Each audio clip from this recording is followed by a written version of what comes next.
Good evening. With this episode, the fun begins.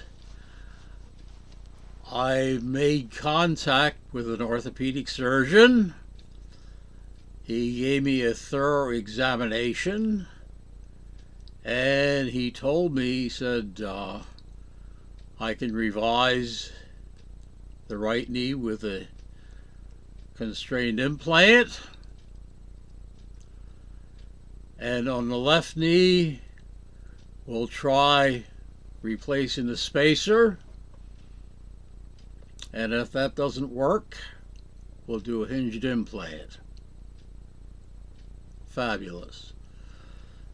So in February 2018, I had the right knee revised. In March, they went in and did the spacer thing.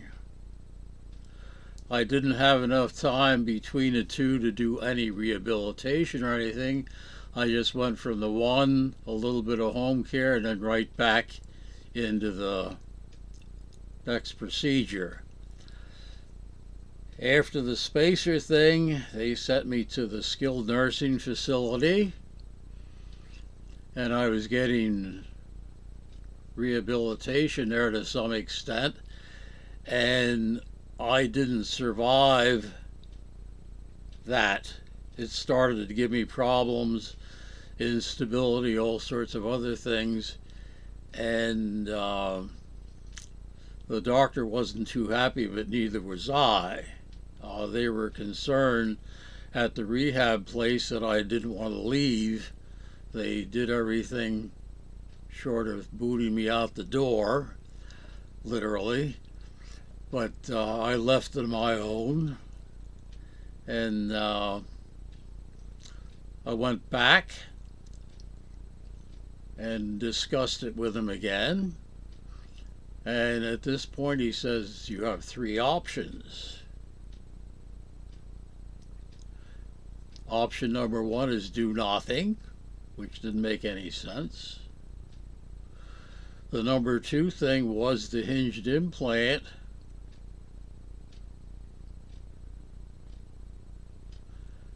We did that. And the number three thing was amputation.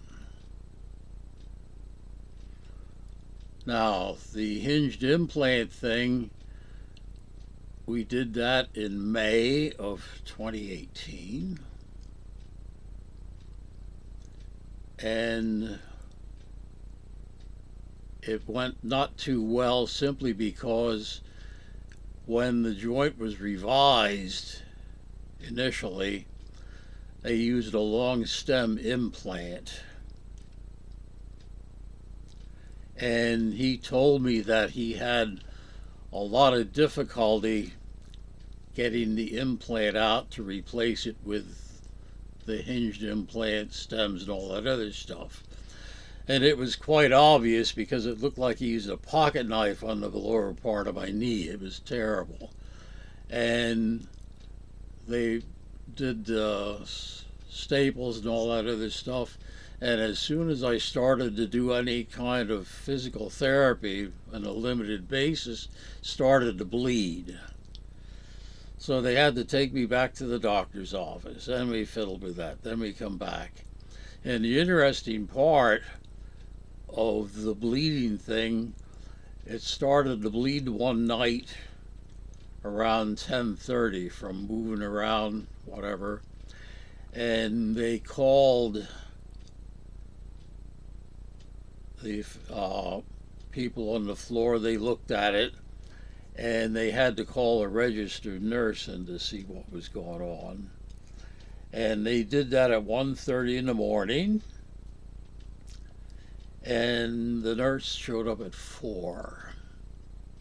So I was not high on the list of priority as far as patients. So back to the doctor's office. They did a little bit of this, that, and everything else, and then the rest of it was Anyhow, we get through that. They discharged me. go home. I had the home health care exercises and stuff for a little bit. And then after that, we went into the outpatient physical therapy, which was all right, I guess. I kept asking them, or was there any protocol? Is there certain exercises you're supposed to do? Any instructions from the doctor? I said, no, no, this is it. But I got through it okay. And when I got home, after about 6 weeks or so, I was able to go up and down the step, step over step. And I did amaze the home health nurse. So things were doing fairly good. I was not overdoing it. I was just doing the normal things. There was no acute swelling or anything. And in October, I was out taking my short walk. I took a step, something snapped, and I fell to the left, almost went down, but not quite. I caught myself. So as a result of that, I had instability. I went back to the doctor and discussed the situation with him. And I told him, I said, at the time you said it was do nothing, the hinge, the amputation. I said the number 1 and 2 didn't work, let's do number 3. And I thought he was going to swallow his teeth. That was the beginning of the end as far as what was going on, because I was then, he told me that, oh yes, he would do that. He would remove the implant and he would send me to a vascular surgeon who would do the procedure. Now, the only thing is, he sent the letter to the vascular surgeon telling what he's up against. In other words, the doctor didn't want to do what he told me he would do.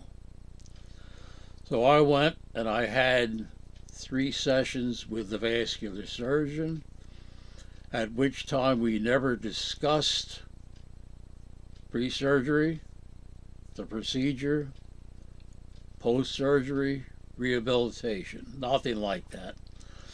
They sent me to the prosthetist, and the prosthetist was nothing but negative. Oh, it's terrible, it's this, it's that.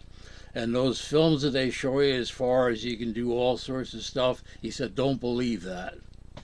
Now, this is a fine employee to be working for a company to downplay him like that. But I know why it was done. So, what it comes down to is, eventually the vascular surgeon said, I don't want to touch you, and walked away from it. So that was somewhat that episode. At that particular point, I went to a vascular surgeon at another hospital, and they examined me, took x-rays and whatever, interviewed me a couple times, did the pre-admission testing and everything, and I was set for amputation June 28th of 2019. Now the only problem is the doctor, vascular surgeon, was consulting with a orthopedic surgeon at the facility, and I started getting comments from the vascular surgeon. Oh, we can't cut through the stem of that implant, do above the knee. Oh, we can't do that. There's nobody here who is trained on using the instruments and whatever. That made a lot of sense. And I told him, I said, it's simple. You go above that. He says, oh, I can't do that. So we go back and forth and back and forth and finally throw the hands up in the air and walk away from it. Now, the next session is going to be a little more interesting. It's going to go around in a circle and come back to the surgeon who did the hinged implant. Stay tuned.